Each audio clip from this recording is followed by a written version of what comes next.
Scott Schulte has plenty to focus on in his newly appointed position.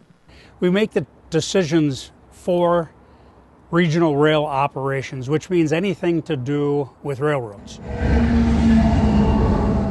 But one of the things he has no power over is a popular rail line in the North Metro. Yeah, Anoka County has very little to do with North Star operations now. Despite making 4 stops in Anoka County, the rail authority has no say-so in how the North Star is run. The state of Minnesota and Met Council runs the operations and funds the operations. Anoka County's only involvement with North Star now is just paying off our current bonds. Anoka County also will not be involved in the proposed Northern Lights Express train that would go from the Twin Cities to the Twin Ports. Because it doesn't really touch Anoka County, it's really not a part of Anoka County, we dropped out of that. We dropped out of that funding package and left it to the counties that are really a big part of that operation. It touches a little bit of Coon Rapids and Fridley as it moves through that area, but there's really not a stop in the Anoka County area. Schulte's main goal is to get the county to build more railroad overpasses, which would make things safer for cars, trucks, cyclists, and pedestrians, so they are not crisscrossing train tracks. By building an overpass, there is no chance for a collision between a train and an automobile of any kind, or a pedestrian.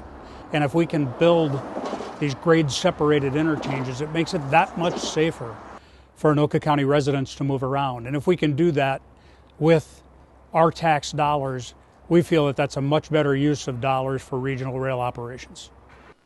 Schulte believes that if you limit train crossings, everyone benefits.